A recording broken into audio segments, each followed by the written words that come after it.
Si vous nous rejoignez, merci de votre fidélité. Bienvenue. Mesdames et messieurs, voici les titres de votre journal. Immersion gouvernementale. Le ministre de l'Information et de la Communication poursuit ses contacts à l'intérieur du pays. À Kankan, Fana Souma a échangé avec les journalistes autour du respect de l'éthique et de la déontologie. Nous serons sur place dès le début de cette édition d'information. Soulagement pour plusieurs enfants souffrant de problèmes auditifs et oculaires. Ils vont poursuivre leur traitement au Maroc. Les tickets de voyage sont remis à leurs parents grâce aux efforts de l'hôpital d'Onka. Et enfin, un grand événement littéraire en perspective. La 5e édition du Salon de la lecture s'ouvre demain à Conakry. L'initiative est de qualifier le niveau des élèves guinéens.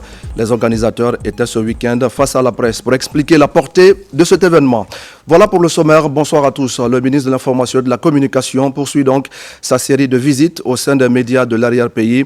Après la région de Farana, Fana Souma est à Kankan pour la même cause.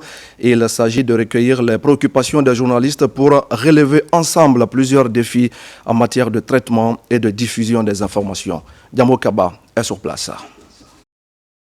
En immersion gouvernementale à Kankan, le ministre de l'Information et de la Communication commence par l'une de ses priorités.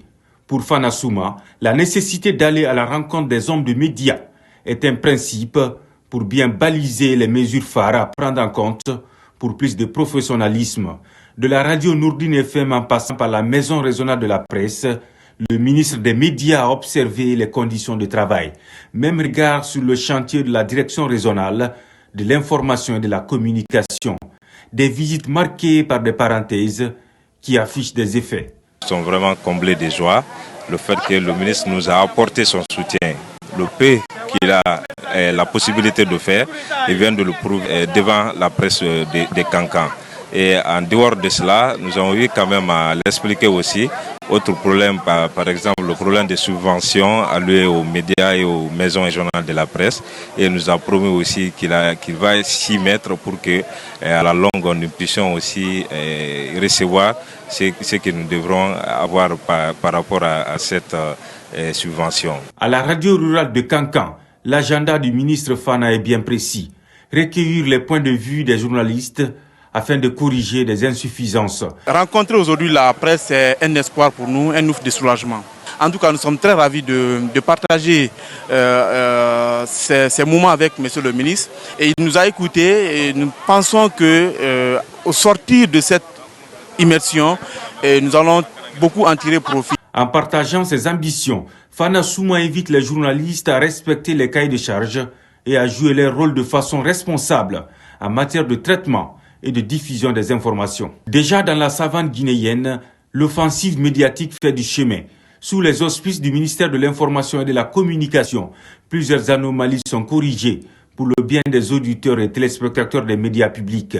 Les installations des émetteurs en passant par celles des antennes locales, ce vent de renouveau enclenché par le ministre Fana Souma est perçu comme un acquis qui redonne de l'espoir aux auditeurs et téléspectateurs. Partout, la stratégie de communication du gouvernement est saisie à plus d'un titre.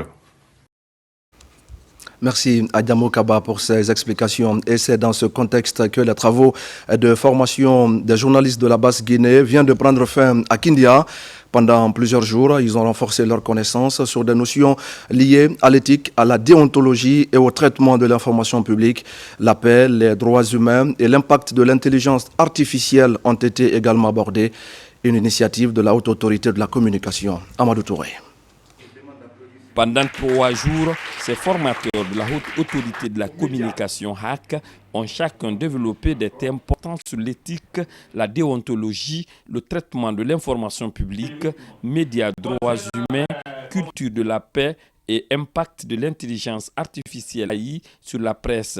Des notions qui viennent améliorer le quotidien de ces journalistes dans leur rédaction. Ces enseignements nous permettent désormais d'exercer notre métier avec encore plus de responsabilité et de professionnalisme. Au terme de ces journées, les responsables de l'institution de régulation des médias en Guinée et autorités de la ville Kindia s'attendent à plus de professionnalisme dans le traitement des prochains articles conformément aux directives enseignées. Avec ce package de modules que nous avons dispensé au niveau de Kindia, certainement la Basse-Côte va ressentir sur les antennes un grand changement qui amènera la paix, la stabilité, la fraternité. Si vous êtes la nouvelle génération, prenez tout le temps d'accepter la formation. Sincèrement, vous avez la vie de la nation. Le journaliste n'est pas n'importe qui. Un journaliste vraiment qui se connaît doit pouvoir vraiment se comporter dans les règles de l'art partout où il est. Après l'abbé au compte de la Moyenne Guinée et ici à Kindia pour la Basse Guinée, les commissaires de la haute autorité de la communication déposeront dans les jours suivants leurs bagages pour les mêmes exercices à Zérékoré et à Kankan pour la région forestière et la Haute-Guinée. Et puis à Mamou, des organisations de la société civile, des étudiants de certaines universités du pays et des médias de proximité étaient mobilisés autour du contrôle citoyen de l'action publique. C'est une activité portée par la structure Action des femmes volontaires pour le développement durable. L'objectif est d'amener les décideurs à rendre compte de la gestion des ressources propres aux communautés. Mamadou Paté-Baldé.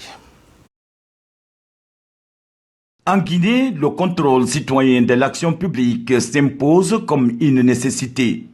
Pour élever le défi, l'ONG Action des femmes volontaires pour le développement durable réunit à Mamou des organisations de la société civile, des étudiants et des médias de proximité pour échanger autour de la question. Ce projet est exécuté en partenariat avec AFVDD dans les régions de Mamou et de Labé, et a pour objectif de familiariser les acteurs à la culture du contrôle citoyen de l'action publique, CAP, afin qu'ils puissent assumer pleinement leur mission de supervision participative des actions de développement réalisées par l'exécutif au niveau de leur localité. L'État doit pouvoir satisfaire les besoins de la population. Il faut d'abord sensibiliser les populations pour qu'ils puissent s'acquitter de leurs obligations fiscales en payant les impôts et les taxes. A priori, les gens n'acceptent pas qu'on fouille, qu'on jette le regard dans leur gestion, quoi. Et alors que le but de cette formation, c'est de nous outiller davantage pour qu'on puisse vraiment ouvrir grandement les yeux, les citoyens, cette fois-ci, pour voir effectivement une question de traçabilité, de transparence. Pour réussir ce programme, l'AFVDD bénéficie du soutien financier de l'AFD, l'Union européenne et l'Expertise France à travers Aide et Action internationale Afrique afin de cerner la problématique de l'action publique en Guinée. Nous fondons l'espoir qu'au terme de cette formation, que vous serez plus en mesure de faire passer des messages clés et des sensibilisations positives pour améliorer la bonne gouvernance locale. Des thèmes comme les domaines et la phase des conduites sur le contrôle citoyen de l'action publique ont été débattus durant cette rencontre de 3 jours à Mamou. Ici à Conakry, c'est la faculté des sciences juridiques et politiques de l'Université générale Lansana Conté de Sofonia qui vient d'accueillir plusieurs nouveaux docteurs. Au nombre de 14, ces enseignants-chercheurs ont validé leur doctorat dans les universités sénégalaises et françaises. Ils comptent désormais apporter de nouvelles expériences au sein de cette institution d'enseignement supérieur de notre pays. C'est un reportage de Bakary Bambakondé. Dans une ambiance empreinte de fierté et d'émotion, l'Université générale Lansana Conté de Sofonia a organisé une cérémonie officielle pour accueillir ses 14 nouveaux docteurs en sciences juridiques et politiques. Cet événement souligne les efforts individuels des récipiendaires, mais également l'engagement de l'institution envers l'excellence académique et la recherche. Aujourd'hui, ici, nous voyons au-delà des anciens docteurs qui sont déjà en activité, que l'université accueille aujourd'hui 14 de ces nouveaux docteurs. On peut considérer ça comme étant une révolution scientifique à la faculté des sciences juridiques de l'Université Lansana Conté de Sofonia. Les nouveaux docteurs ont partagé leur parcours, leurs défis surmontés et leurs projets futurs. Nous allons continuer à enseigner, nous allons continuer à écrire, des écrits de toutes sortes, particulièrement des articles, pour montrer à la fois au pouvoir public, au monde universitaire et à tout un chacun que la pratique, c'est effectivement le travail à faire, mais la pratique se fait sur des théories, sur des connaissances. Les thèmes développés sont des thèmes porteurs, c'est des thèmes qui sont au centre des préoccupations nationales et internationales. Je pense que ça c'est à l'actif de nos enseignants-chercheurs et nos étudiants vont bénéficier largement de ces recherches doctorales. En les intégrant dans sa communauté, l'Université Jeune Lansana Conté de Sofonia renforce son engagement envers la recherche et le développement intellectuel. Ces nouveaux docteurs sont désormais prêts à relever les défis du monde académique et à faire avancer le savoir dans leurs domaines respectifs.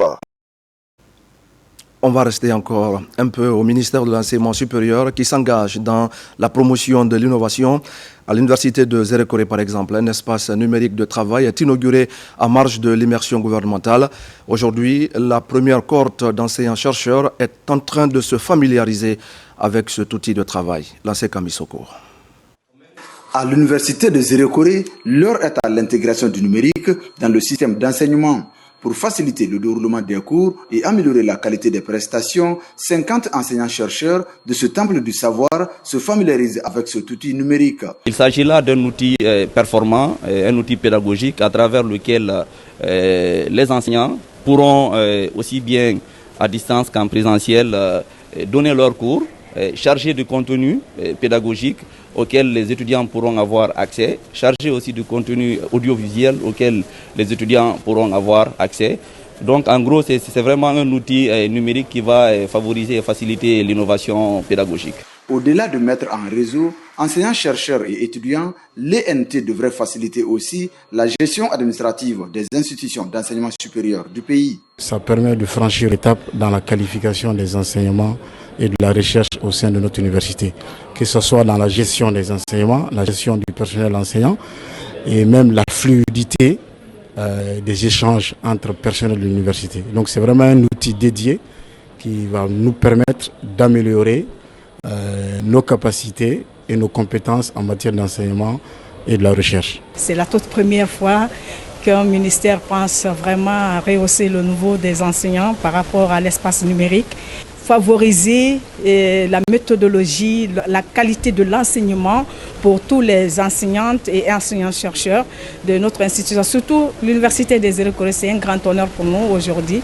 Inscrits dans le cadre de la mise en œuvre du programme gouvernemental en matière d'innovation, les espaces numériques de travail visent à favoriser l'innovation pédagogique dans les institutions d'enseignement supérieur du pays. Au même moment, les nouveaux étudiants des classes préparatoires aux grandes écoles de Dalaba viennent d'être gratifiés d'un accueil chaleureux. Ils ont bénéficié d'une intégration au programme d'enseignement par les autorités de l'Institut des sciences et médecine vétérinaire. Un moment aussi pour visiter le site des classes préparatoires à Sebori, dans la préfecture de Dalaba. Sarafudine Diallo et son Assagno. Les classes préparatoires aux grandes écoles de Dalaba, initiées par le ministère de l'Enseignement supérieur, visent à former des cadres de haut niveau répondant aux standards internationaux sur la scène mondiale. Chaque année, nous organisons une journée d'intégration pour nos nouveaux étudiants. Donc une fois à l'université, il faut organiser une journée d'intégration, leur faire imprégner réellement de la situation, quelles sont les attentes, qu'est-ce qui les attend dans le futur. Les classes préparatoires aux grandes écoles de Dalaba constituent un tremplin dans la qualification du système d'enseignement supérieur et de la richesse scientifique de la Guinée. Les classes préparatoires aux grandes écoles sont désormais intégrées aux concours communs tels que la banque Agro-Veto, la banque PT, les concours Minpon, les concours centrales Supélec, Polytechnique, ainsi que les ENS et bien d'autres établissements à travers l'Afrique et le monde. Nous avons le potentiel de transformer notre paysage éducatif, d'accompagner nos étudiants vers l'excellence et de les préparer à relever les défis du monde moderne. En seulement quelques années, les classes préparatoires aux grandes écoles de Dalaba ont su relever le défi d'allier rigueur académique, innovation pédagogique et ambition internationale. Nous ne serions jamais présents ici sans votre engagement indéfectible. Vous êtes pour nous des guides qui éclairent nos chemins. Nous mesurons la chance que nous avons de profiter de votre expertise et de vos conseils. La cérémonie d'accueil et d'intégration des nouveaux étudiants des classes préparatoires aux grandes écoles de Dalaba a été marquée, entre autres, par des présentations des programmes de formation, du service de scolarité, du laboratoire, ainsi qu'une visite des locaux des CPGE à Sebori. Et pendant ce temps, à Farana, les acteurs en charge de l'éducation s'activent dans les préparatifs des examens nationaux session 2025. Ils viennent de sortir d'une rencontre de 2 jours pour discuter des dispositions à prendre pour garantir le bon déroulement de ces évaluations dans la région de Farana. Ibrahima Oulin Fofana et Silati Kourouma. Ici, à Farana, les cadres de l'inspection régionale et les acteurs préfecturaux de l'éducation sont en conclave. Au centre de cet atelier préparatif des examens nationaux, les dispositions et stratégies à envisager pour le bon déroulement de l'échéance. Les examens nationaux constituent l'éclairage, le phare de tous les efforts consentis par les enseignants que pour les élèves. Donc les organiser dans de très bonnes conditions est une préoccupation. Nous voulons qu'à l'issue de ces ateliers-là, les examens se tiennent dans toute la commodité possible, qu'il n'y ait pas de raté. Parce que nous sommes au mois de février, les examens c'est en juin. Ainsi, ça va nous permettre d'éviter des erreurs que nous avons connues dans le passé. Pendant cette rencontre, ces acteurs vont également faire une rétrospective sur les acquis et les moments enregistrés durant les années précédentes. Les travaux que vous allez mener ces 2 jours vont aboutir à des recommandations pertinentes qui seront prises en compte au niveau national. Qu'on dise que les recommandations de Farana ont été aussi pertinentes que ça a dominé le rapport au niveau national. C'est ce que nous souhaitons. Les thématiques abordées, ce sont les dysfonctionnements enregistrés au cours de la session des examens 2024. C'était le premier thème. Le deuxième thème, c'était d'élaborer des termes de référence pour la démultiplication au niveau préfectoral. Au retour dans nos directions respectives, surtout à Kissidougou, l'engagement pris, c'est de restituer à toutes les structures déconcentrées à la base. Ces acteurs impliqués dans le processus ont bénéficié des enseignements sur des stratégies à mettre en place afin de pouvoir répondre aux attentes des autorités en charge de l'enseignement préuniversitaire. Dans le reste de l'actualité, l'évaluation des contrats de performance pour l'exercice 2024 a pris fin sur une note d'espoir. C'est un exercice qui aura permis à la Commission d'examiner les résultats en termes d'exécution physique et financière des programmes ayant bénéficié de financement des partenaires. Mamadi Gassama et Abakar Djabi. La session d'évaluation des contrats de performance des unités de gestion des projets pour l'exercice 2024 arrive à terme. Après 2 semaines d'intenses travaux, il était question pour les coordinateurs des projets de passer en revue les résultats obtenus en termes d'exécution physique et financière des projets et programmes bénéficiant du financement des différents bailleurs. Aujourd'hui, nous avons l'opportunité de se rencontrer 2 fois dans l'année, de dresser le bilan, de faire l'état des lieux et aussi d'identifier ensemble qu'est-ce qui va, qu'est-ce qui ne va pas. Cette année, la particularité que sur instruction de Monsieur le Président, nous avons pu mettre en place un système digital qui nous a permis cette fois-ci d'améliorer notre outil de travail. Comme vous le savez, l'année passée, on était sous papier.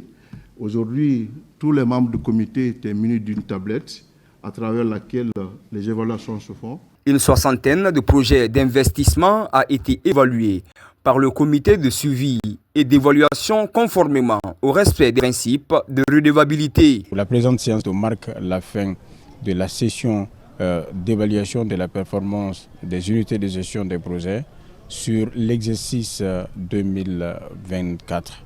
Il a consisté à passer en revue les activités mises en œuvre, mais aussi de regarder le niveau d'attente des critères sur lesquels des indicateurs sont adossés. Mais il a aussi surtout permis à l'équipe que nous constituons d'identifier les défis, les contraintes auxquelles ces projets sont confrontés. La prochaine étape consistera à la signature des contrats de performance pour l'exercice 2025 prévu le 7 mars prochain.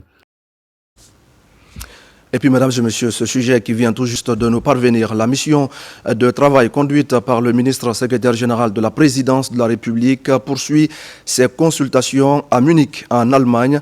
La délégation a eu plusieurs rencontres sur des sujets aussi divers que la sécurité, le processus de refondation en cours ou encore la santé et les mines. Le général Amara Kamara a expliqué aux personnes rencontrées la vision du chef de l'État sur chacune des problématiques abordées. La synthèse des audiences avec Oumar Bari, Alia Kamara et Fernand Goumou. Au sommet de Munich, les questions et rencontres sur la sécurité sont des priorités absolues.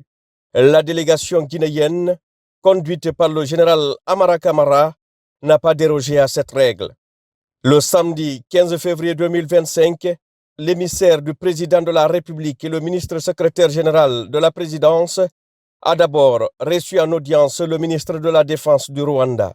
Au menu de la rencontre, la belle amitié entre Conakry et Kigali sous la vision des deux chefs d'État, son Excellence le général Mamadi Doumbouya et son Excellence Paul Kagame.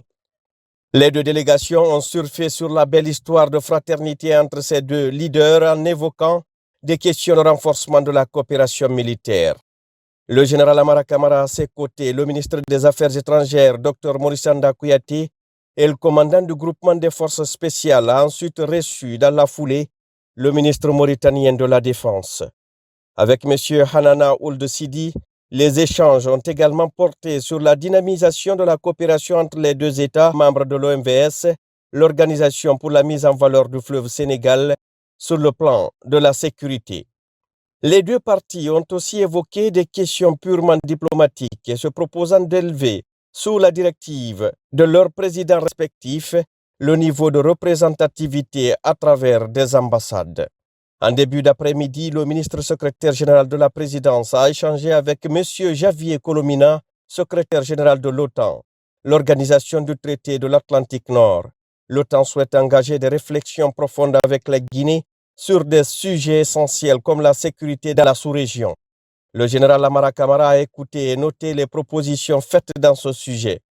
Il a rappelé que la sécurité est une question fondamentale pour le chef de l'État, son Excellence le général Mamadi Doumbouya, et qu'elle doit être abordée de façon mûrie et pragmatique. Outre les questions de défense et de sécurité, la délégation guinéenne a aussi été invitée à faire l'état des lieux du processus de refondation en cours. Un exercice dont s'est acquitté avec humilité le ministre secrétaire général de la présidence au cours d'une audience avec le docteur Jossen Flashbart, secrétaire d'État au ministère allemand de la coopération. La Guinée est dans une dynamique positive et 2025 est une année électorale. Des progrès salués par la partie allemande qui a également montré un intérêt particulier pour le programme Simandou 2040. L'Allemagne, première puissance économique d'Europe, salue la vision et le leadership de son Excellence le général Mamadi Doumbouya, président de la République dans la conduite de ce programme. Sur un autre registre, les émissaires du chef de l'État au sommet de Munich ont échangé avec une délégation de l'Organisation mondiale de la santé. Au menu de l'entretien, le renforcement des relations entre cette institution et la République de Guinée. Plusieurs secteurs sont ciblés, notamment l'amélioration de la couverture vaccinale. Je suis heureux de l'engagement du gouvernement et particulièrement de son Excellence le général Mamadi Doumbouya. Heureux d'entendre l'engagement de faire vacciner tous les enfants. Les enfants sont l'avenir de notre pays. Investir dans ces enfants, c'est investir dans notre pays. L'OMS va continuer de soutenir la République de Guinée pour que le système de santé s'améliore encore plus. Cette journée marathon a pris fin par une rencontre avec M. Paul Richard Gallagher, ministre des Affaires étrangères du Saint-Siège. Le Vatican s'intéresse à la situation politique en Guinée et l'émissaire du souverain pontife a eu des explications très claires sur la conduite de la refondation en République de Guinée. Merci à Oumar Bari. Retour à Conakry et nous allons parler de la transaction commerciale dans la vente du carburant. L'équilibre recherché pour satisfaire le client et le gérant d'une station n'est obtenu que quand le volucompteur d'une pompe est fidèle. L'immersion gouvernementale est mise à profit par le ministère du Commerce pour vérifier davantage le niveau de stabilité de ce matériel. On voit ça beaucoup plus en détail avec Abdul Karim Kamara. C'est un combat pour bannir de l'exercice les pratiques commerciales déloyales. Dans les stations-service, la vérification des volus compteurs est l'un des aspects de garantie pour la protection des consommateurs. Dans le cadre de l'immersion gouvernementale, le ministère du Commerce, Industrie et PME, à travers l'Institut guinéen de normalisation et de métrologie, lance une vaste campagne de contrôle. Les volus compteurs doivent être calibrés régulièrement. La machine peut donner plus de carburant ou moins de carburant. Notre rôle est de s'assurer que le carburant délivré ne soit pas plus ou moins. Après la vérification, nous mettons des scellés. Et ces scellés, il y a des numéros là-dessus. Si les pompes sont vérifiées et qui sont conformes, nous mettons les vignettes de couleur verte. Et les vignettes rouges, ça veut dire que la pompe n'est pas conforme. Cet équilibre, il est traqué par l'IGNM dans la fidélité du volu compteur avec moins 0,3 comme marge de tolérance. Quand on doit charger un camion, il faudrait dans le chargement du camion qu'on mette les 0,02% de cette quantité pour qu'avant que ça n'arrive à destination, que ça soit une quantité normale. Parce qu'il y a le taux d'évaporation. L'objectif de cette mission, c'est de faire en sorte que la transaction commerciale entre les clients et les fournisseurs soit saine, soit sûre et soit précise. Une semaine après son lancement, la campagne a permis de vérifier 181 volus compteurs dans la région forestière. Résultat des courses, 165 sont conformes et 16 mis hors usage. À l'hôpital, donc, je le disais au sommaire, la prise en charge des enfants souffrant de problèmes auditifs et oculaires est devenue effective. Les parents de ces enfants viennent de recevoir des tickets de voyage. Ils vont donc pouvoir désormais poursuivre leur traitement au Maroc. La cérémonie de remise s'est déroulée en présence des responsables de la structure sanitaire, Tcherno Ousmane Diallo, Nabila Moussa Kamara et Abdul Razak Souma. À l'hôpital CHU Donka, dans l'amphithéâtre, des frais de voyage pour le Maroc sont remis aux parents des enfants bénéficiaires d'un traitement médical. Confrontés à un déficit auditif et oculaire, les billets de voyage sont remis aux parents de ces enfants qui doivent être opérés au Maroc avec l'accompagnement des spécialistes guinéens. Je sais que les implants, ce n'est pas quelque chose qui est à la portée des parents. Ce n'est pas facile, c'est de l'argent. Nous, les Lions, le club Médcis n'est formé que de médecins. On avait 5 objectifs autour desquels nous travaillons.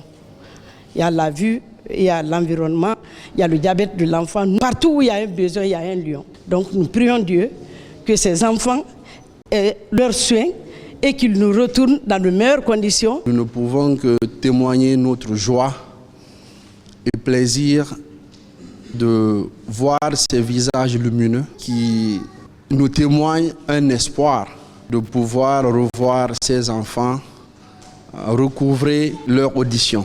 Pour réaliser cette activité, de nombreuses structures ont apporté leur contribution. Venus de Conakry et de l'intérieur du pays, les parents des enfants bénéficiaires apprécient cette démarche.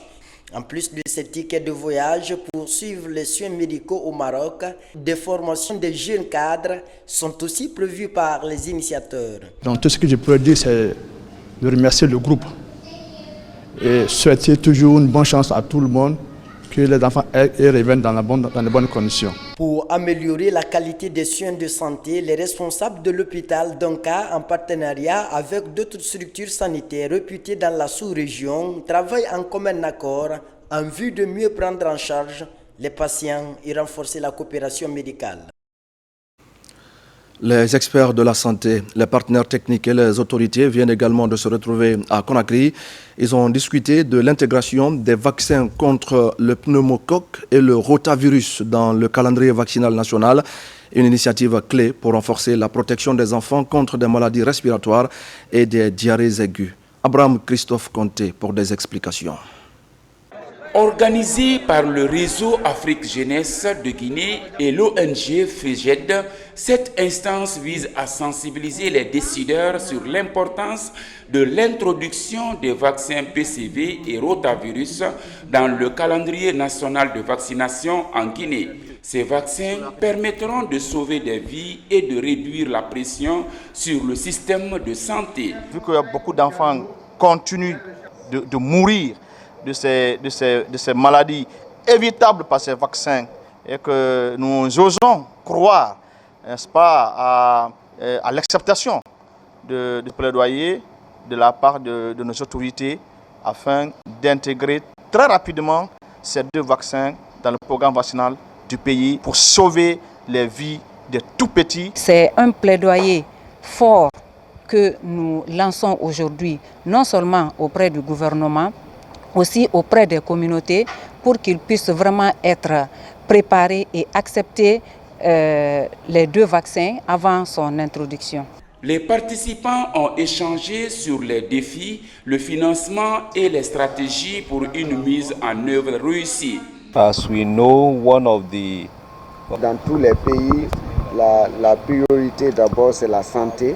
Ça s'est passé en Chine et ça s'est passé au Nigeria. Pourquoi pas, ça ne va pas se passer en Guinée. Nous avons également demandé à la société civile de faire une sensibilisation au niveau de la communauté pour les amener à accepter cette vaccination. Cette rencontre qui regroupe les acteurs et les experts en matière de santé marque un tournant décisif dans la lutte contre les maladies évitables par la vaccination et aussi dans la réduction de la mortalité infantile en Guinée.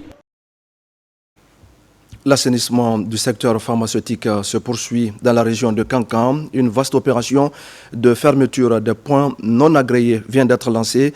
C'est une synergie d'action soutenue par la Cour de répression des infractions économiques et financières pour mettre fin au trafic de faux médicaments dans notre pays. Djamo Kaba. Le trafic de faux médicaments est une pratique clandestine courante à Kankan. La filière est bien organisée et son démantèlement exige une vigilance de tous les instants.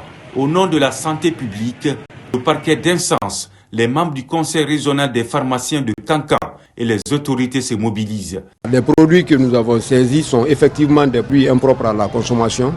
Ça veut dire que les produits d'abord sont saisis dans les mains d'une personne non autorisée. C'est le premier problème.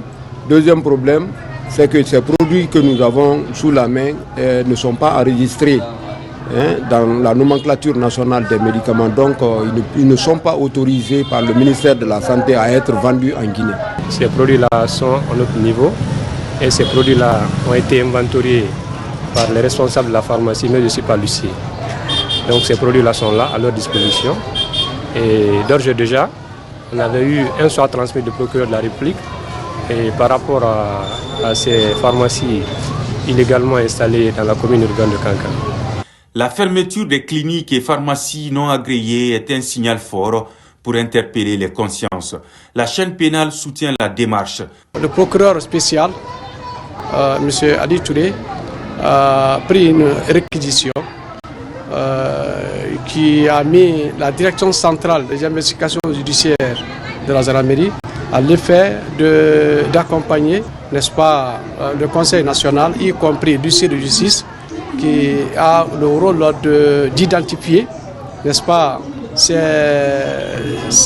les propriétaires de ces points de vente, des pharmacies illégalement installées à travers la commune urbaine de Kankan.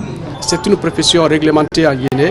La saisie de ces produits pharmaceutiques traduit l'engagement des acteurs à intensifier les contrôles. La synergie d'action se développe pour renforcer des actions de prévention et mettre fin à ce trafic illicite pour sauver des vies.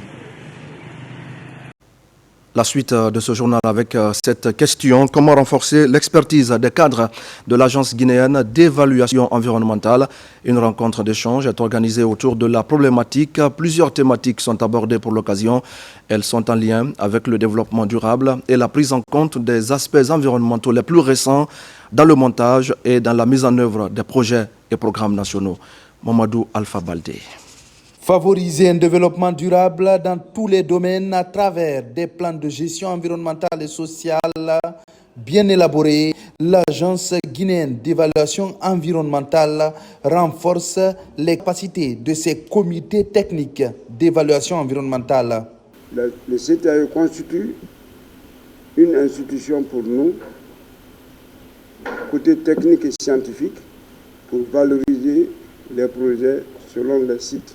Le plus grand niveau que nous souhaitons, c'est donner une valorisation aux études depuis le cadrage jusqu'à la validation et la délivrance même, dont les paysages constituent l'élément de travail tout au long du projet. Avec l'assimilation de ces nouveaux outils, ces spécialistes de l'évaluation environnementale se donnent ainsi les moyens de mieux appréhender les enjeux environnementaux avant, pendant et après les projets de développement. Parce que pour pouvoir après dire si le projet mérite une autorisation environnementale, il faut qu'eux soient capables d'aller puiser à l'intérieur et être certains que tous les éléments nécessaires pour que ce projet puisse se faire sans avoir des impacts sur le milieu, les impacts négatifs, je veux dire, sur le milieu, soient pris en compte et gérés et suivis. Considéré comme un scandale géologique et même agricole, la Guinée entend se tourner vers un développement principalement orienté vers le strict respect des normes environnementales. Et puis des actes citoyens mis en place par des mouvements de soutien aux actions du CNRD tels que le mouvement Mounafani. Ses membres ont sillonné le marché Madina pour sensibiliser les acteurs sur la salubrité. Ils ont mis l'occasion à profit pour marquer leur adhésion aux idéaux du président de la République, général Mamadi Doumbouya, Ousmane Ba et Youssouf Kamara. Vive la continuité du président Mamadi Doumbouya. Avec enthousiasme, ces jeunes rallient le marché de Madina, le poumon économique de la capitale. Un mouvement d'ensemble pour sensibiliser les citoyens sur le civisme afin d'assainir l'environnement et leur cadre de vie. C'est une initiative du mouvement Mounafani, accompagnée d'autres structures. Des actes pour soutenir les IO et les acquis du CNRD. On a organisé l'assainissement avec les femmes d'Avaria et Friperie pour assainir tout Madina aujourd'hui avec notre marraine Aïcha Diallo et avec mon ami le mouvement Ouali Chourou. Plus continuons avec le CNRD. Donc nous sommes là pour accompagner le président de la République qui n'est ni de la propagande mais par conviction. Mounafani, c'est un mouvement vraiment qui a montré un acte très salutaire, également de civisme, afin que tous les citoyens soient dans l'esprit. Main dans la main pour un front commun, afin de marquer leur adhésion totale à l'esprit civique des autorités guinéennes, avec à la tête le général Mamadi Doumbouya. En tant qu'un citoyen modèle, il faut toujours apporter un plus au développement de sa nation. Nous voulons la continuité du président Mamadi Doumbouya. Il faudrait qu'on l'appuie à travers des actes. À cet effet, nous avons préféré qu'il y ait l'assainissement du marché de Madina. Après Madina, ces jeunes promettent d'implémenter cette action dans d'autres quartiers de Conakry et de l'intérieur du pays pour davantage montrer leur engagement en faveur d'une salubrité publique et de la pérennisation des acquis du CNRD. Et c'est parti pour la deuxième édition du tournoi d'assainissement initié par l'ONG Nouvelle Vision pour le Progrès. Et cette édition se joue à Kaloum, entre 11 quartiers. Et le quartier le plus propre va remporter une cagnotte de 100 millions de francs guinéens. Les détails avec Abakar Junior Kamara. Ce carnaval géant donne le coup d'envoi de la deuxième édition du tournoi d'assainissement entre les 11 quartiers de la commune de Kaloum. Le projet est porté par l'ONG Nouvelle Vision pour le Progrès. Nous entamons notre deuxième édition après la première à Taouya, après avoir opposé les 6 secteurs. Et aujourd'hui, nous sommes dans la commune de Kaloum. On oppose les 11 quartiers.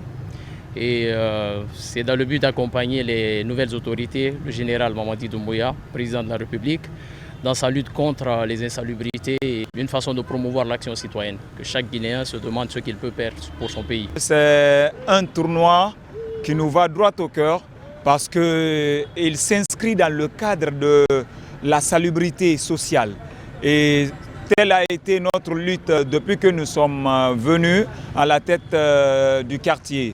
La méthode d'exécution de ce projet met en compétition les quartiers et le plus propre rafle une cagnotte de 100 millions de francs guinéens. Inspiré du football, les chefs de quartier sont les capitaines de chaque équipe Et les équipements représentent un peu les équipements de football. Nous, à la place, on donne des brouettes, des râteaux, tout ce qu'il faut, tout ce qui va dans l'assainissement. Nul n'a le droit de vivre dans la saleté. La perle de l'Afrique, la Guinée d'antan, est sale. Et aujourd'hui, il faut la nettoyer. Et nous, on essaie de créer un engouement autour. Pour les responsables de la cité administrative de Guinée, cette émulation permettra d'impliquer la jeunesse dans les actions de développement et de citoyenneté. Dans les perspectives, la structure compte organiser ces genres de compétition dans les autres quartiers de la capitale, éventuellement les villes de l'intérieur du pays. Et à présent, le contenu de ce communiqué de l'autorité de régulation des postes et télécommunications, communiqué portant prolifération de l'utilisation non autorisée des fréquences et des systèmes de radiocommunication. Dans le cadre de ses missions de régulation et de contrôle, l'autorité de régulation des postes et télécommunications ARPT constate une augmentation préoccupante de l'importation, de l'installation et de l'utilisation non autorisée des systèmes de radiocommunication en République de Guinée. L'ARPT rappelle que l'importation, l'installation et l'utilisation d'équipements radioélectriques tels que les répéteurs de signaux, les émetteurs et autres dispositifs similaires sont réglementés en République de Guinée. En effet, le mauvais usage de ces équipements peut engendrer de graves interférences, compromettant ainsi la qualité des services de télécommunication et perturbant les utilisateurs.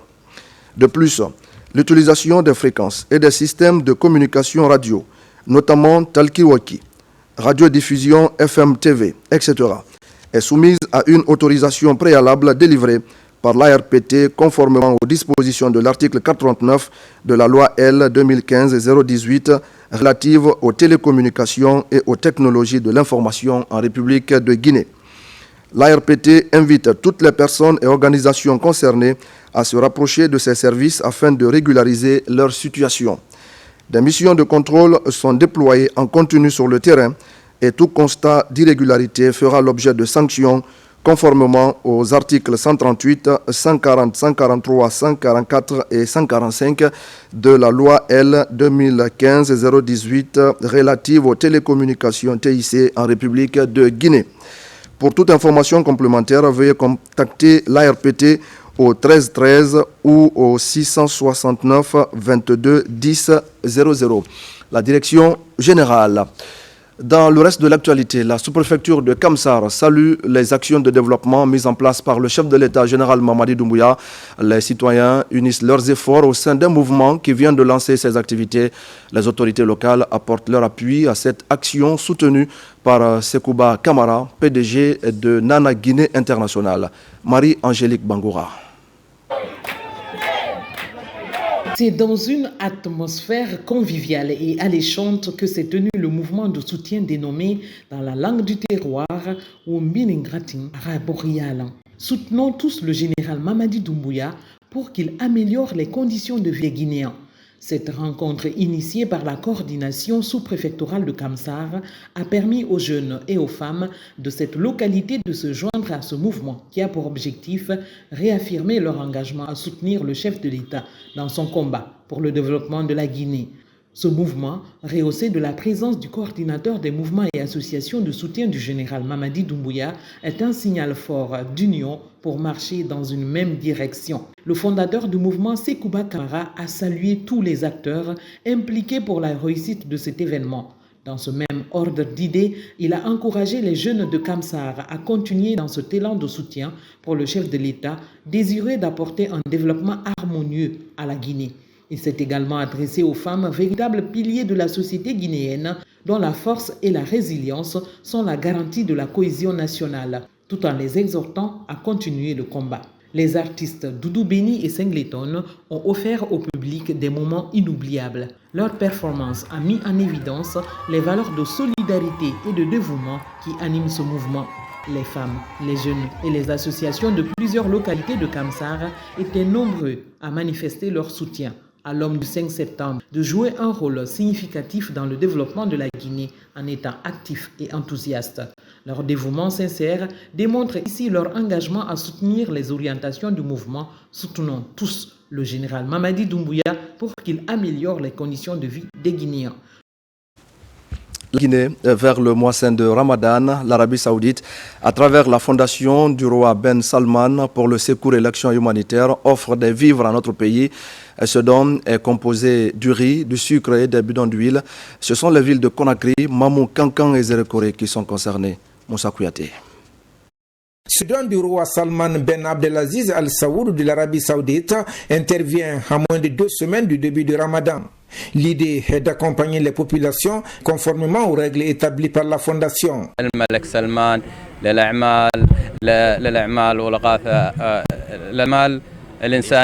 C'est un projet qui est initié par le centre du roi Salman pour l'action humanitaire. Donc, qui vise 7500 individus qui pourraient être bénéficiaires de ça. Donc, ce projet aussi bénéficie du soutien du roi Salman Ben Abdelaziz Al Saoud et aussi du prince héritier Mohamed Ben Salman. Donc, ce projet est destiné aux familles nécessiteuses en République de Guinée de la part du Royaume d'Arabie Saoudite. La fondation du roi Ben Salman a toujours accompagné la Guinée à l'approche du mois saint du Ramadan. Une satisfaction pour les bénéficiaires. Nous sommes à l'approche du Ramadan. C'est leur habitude, c'est la 3e fois qu'ils envoient ces dons. Cette fois-ci, c'est 7000 sacs de riz qui vont répartir. Ce n'est pas seulement à Conakry. Mais il y aura aujourd'hui 1000 à Conakry ici. Il y aura pour Mamou et Kankan et Zérekore. Et remerciement au roi Salman pour ces dons. Et pour tout ce qu'ils font pour la Guinée et tous les musulmans. Ce dont témoigne donc des bonnes relations qui existent entre Conakry et Riyad. Promotion féminine à présent, plusieurs jeunes filles et femmes de Conakry viennent de tirer profit des parcours des modèles de réussite. C'est à l'occasion d'un panel animé par 3 femmes entrepreneurs que des exemples de succès ont été expliqués et montrés à cette couche féminine. La suite avec Adama Elza Traoré et Marwan Kamara. Cet espace d'échange éducatif est créé pour montrer des exemples de succès de la couche féminine et encourager les initiatives de création d'emplois des jeunes filles et femmes. Il est animé par 3 femmes modèles de réussite de la capitale. Elles partagent leurs expériences professionnelles, façon d'attirer des jeunes filles vers l'entrepreneuriat féminin. L'initiative est portée par Women Empowerment Up. C'est de créer des connexions entre femmes, donc promouvoir la solidarité féminine, mais surtout l'objectif derrière, c'est de permettre aux jeunes filles de trouver leurs repères dans des modèles de réussite féminin de la sphère professionnelle guinéenne. On a eu des formidables panélistes aujourd'hui qui nous ont réellement inspirés de par leur parcours. Il faut qu'en tant que femme, qu'on apprenne à s'affirmer, qu'on apprenne à avoir confiance en nous, parce qu'aujourd'hui, force est de constater qu'au-delà des compétences techniques qu'il faut avoir, d'autres compétences, il faut avoir une intelligence émotionnelle très aiguisée. Les interventions des panélistes sont suivies de discussions inspirantes. Une occasion pour les participantes de se ressourcer et de tirer profit des parcours des aînés et aussi avoir une vision féminine dans le monde professionnel. Toutes les 3, elles ont une histoire différente chacune, auxquelles nous pouvons nous identifier la preuve. Elles m'ont hyper impressionnée, elles m'ont inspirée aussi. Plus tard, j'aimerais devenir comme elles. À mon projet d'entrepreneuriat, grâce à cet événement, j'ai eu beaucoup de réseautage. Je peux avoir un peu d'influence et aussi un peu de communication à travers le monde. Le respect des droits est la priorité des Women Empowerment Up. Ce programme prouve l'engagement de cette organisation non gouvernementale pour la noble et légitime cause de promouvoir l'entrepreneuriat féminin en Guinée. Dans l'actualité encore, l'autorité de régulation des jeux et pratiques assimilées vient de signer un partenariat avec l'artiste Ibrahim Abba alias Jupiter. La collaboration vise à sensibiliser la population, en particulier les jeunes, sur les enjeux liés aux jeux de hasard. Bakary Bamba Kondé. La signature de cette convention d'une durée d'1 an renouvelable a eu lieu dans les locaux de régulation des jeux et pratiques assimilés ARS-JPA à Kaloum, en présence du directeur général Mahmoud Sissé et de l'artiste Jupiter. Dans le cadre de cette collaboration, Ibrahim Abba alias Jupiter, en tant qu'ambassadeur, aura pour mission d'utiliser son talent artistique pour sensibiliser les jeunes à éviter une pratique excessive du jeu et à privilégier l'éducation et la formation. C'est super important de pouvoir créer cet environnement-là où on peut sensibiliser sur les bonnes pratiques et surtout en fait pouvoir leur faire comprendre qu'ils ne sont pas seuls et que s'il y a des problèmes et qu'ils sont assurés derrière par l'ARJIPA. Donc moi personnellement je suis très honoré et je suis prêt à pouvoir accompagner. Et je pense que moi, la première façon pour moi d'accompagner, c'est justement de par ma personne, c'est de par les activités que je vais proposer à l'ARJIPA à mener, c'est de par ma présence justement aux activités de l'ARJIPA. Le directeur général de l'ARS-JPA, Mamadou Cissé, a souligné les missions de son institution, notamment la protection des mineurs, la lutte contre la fraude et les sites illégaux, ainsi que la défense des intérêts des parieurs. Nous en appelons aux citoyens, aux enfants, de comprendre que le jeu de hasard n'est pas le chemin de la réussite. Ce n'est pas le chemin de la réussite. L'État accepte que les jeux se fassent parce que l'État n'a pas d'autre choix dans le monde aujourd'hui de pouvoir laisser les jeux se faire. Donc c'est pourquoi l'État l'encadre en mettant en place une autorité de régulation qui doit avoir une des missions principales de sensibiliser, de veiller à ce que les jeunes ne s'adonnent pas à ça, qu'ils n'abandonnent pas l'école pour se dire qu'un ticket de jeu fera mon affaire. Il a précisé que l'une des missions de l'ARS-JPA en tant qu'organe régulateur équitable et juste est de promouvoir une pratique modérée du jeu. Et je le disais tout à l'heure au sommaire de ce journal, c'est un grand rendez-vous littéraire qui s'ouvre demain à Conakry. La 5e édition du Salon de la lecture se tient dans la capitale guinéenne du 17 au 22 février 2025. Le thème de cette année est le livre au service de la lutte contre les violences basées sur le genre. La structure Kadiak Communication de notre collègue Kadia Toukaba, qui organise le salon, a animé ce week-end une conférence de presse pour donner les grandes articulations de cet événement. Ali Badara Kondé. En prélude de la tenue de la 5e édition du Salon de la lecture SALEC, le commissariat général de cet événement tient une conférence de presse. Avec le label Kadiak Communication, cet événement vise à promouvoir l'excellence en milieu scolaire et universitaire. Pendant cette rencontre d'échange avec les hommes de médias de la place, les initiateurs annoncent les couleurs de ce rendez-vous en son acte 5 qui se déroulera du 17 février au 22 février ici à Conakry. Une édition placée sous le thème « Le livre au service de la lutte contre les violences basées sur le genre ». Pendant cette 5e édition, attendez-vous à des formations, à des panels, à des conférences, à des projections de films, bien entendu, sur les VBG. Attendez-vous aussi et surtout au concours littéraire, à la lecture publique, qui constitue même la particularité du SALEC, parce qu'aujourd'hui, n'oubliez pas qu'il y a beaucoup de salons en Guinée, mais notre particularité réside dans le fait qu'aujourd'hui, beaucoup de personnes viennent pour écouter ces jeunes à l'occasion du SALEC. Aujourd'hui, je suis officiellement ambassadrice de la 5e édition du Salon de la lecture. Et je m'engage à m'associer positivement à cet événement parce qu'il est très important. Aujourd'hui, je suis créatrice de contenu, j'ai toute une communauté derrière moi. Je suis suivie un peu partout en Guinée et à l'extérieur de la Guinée. À travers ce projet, le SALEC entend participer à la qualification et à la redynamisation du système éducatif du pays par le biais de la lecture. L'objectif pour un écrivain n'est pas que d'écrire, mais que son œuvre soit lue.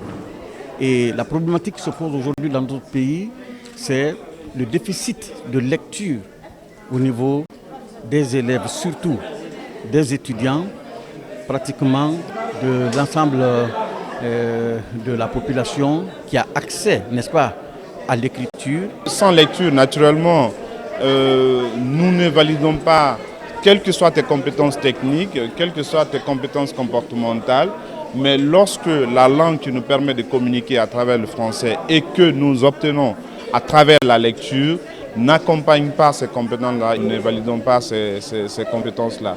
Cette année, plus de 100 écoles au total prendront part à ce salon du livre.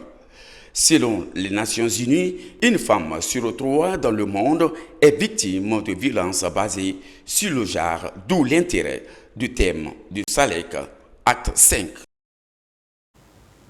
Bon vent donc à la 5e édition du Salon de la lecture, le SALEC. Et puis, inauguration d'une mosquée dans le district de Soloya, relevant de Marela, dans la préfecture de Farana. L'édifice est construit grâce à la contribution de tous les fils résidents et ressortissants. La cérémonie d'inauguration s'est déroulée en présence des leaders religieux de Farana et des sages de la contrée. Ibrahim Baoulien Fofana. À 70 km de la ville de Farana, cet édifice flambant neuf attire le regard dans le district de Soléa. Cette maison de Dieu est le fruit des efforts collectifs des fils et filles résidents et ressortissants pour promouvoir l'islam dans la localité. Cette cérémonie inaugurale a servi aussi de plateforme de reconnaissance des acquis de la transition et elle a permis de solliciter des actions de développement pour les populations du district de Soléa. À travers cette cérémonie, une assistance pour 1. La construction d'un centre d'apprentissage de lecture, de mémorisation du Saint-Coran, la construction de l'équipement d'un collège de 7 classes, la réalisation des fourrages et puits améliorés, l'aménagement de nos plaines agricoles, rizicoles, le lotissement de notre village avec un programme d'aménagement en court, moyen et long terme. Le désenclavement du district reliant les différents secteurs. Nous sommes convaincus qu'avec le projet Simandou 2040, nous parviendrons à atteindre nos objectifs avec l'appui de l'État. Véritable espace de communion, ces grandes retrouvailles ont mobilisé les leaders religieux de Farana et les autorités locales de la sous-préfecture de Marila. Depuis belle lurette, toute la communauté a pris cette initiative pour profiter, vraiment doter ce village d'une maison de Dieu. Et c'est l'ensemble des contributions de toutes les personnes de bonne volonté, particulièrement ici, les fils et ressortissants de Soléa. C'est des pailles qu'on est allé couper pour revendre afin de commencer les premiers travaux de construction de cette mosquée. Tous les clans ont cotisé. Après, les jeunes sont partis cultiver pour les gens, pour avoir leur contribution. Ensuite, les ressortissants ont aussi contribué. Tous les travaux qu'on réalise aujourd'hui, c'est sous l'autorité du chef de l'État, général Mamadi Doumbouya. Nous remercions tous ceux qui sont venus. Vous n'êtes pas là à cause de l'argent, mais plutôt pour l'amour de l'islam. Après la coupe du cordon inaugural ce vendredi, cette nouvelle mosquée a abrité son premier sermon dirigé par le grand imam de Farana. Un sermon axé sur l'exhortation des commerçants à stabiliser les prix des denrées de première nécessité en cette approche du mois saint de Ramadan. Les membres de l'instance dirigeante de la mosquée Alpha Amadou Touré ont été aussi présentés. Le tout bouclé par des bénédictions pour le développement durable de la localité et la stabilité sur toute l'étendue du territoire national.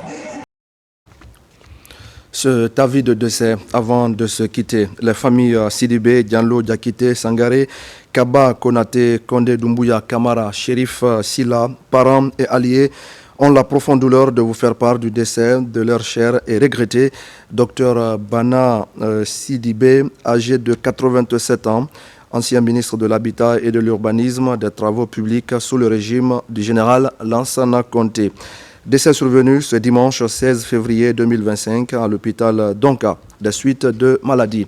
Qu'en soit informé le président de la République, chef de l'État, les membres du gouvernement, les ressortissants de Foussé à Conakry, la belle famille Kaba de Batena Fadji, les sages de Foussé, les sages de Kankan, les sages de Soumankoy, tous les villages environnants de Baté.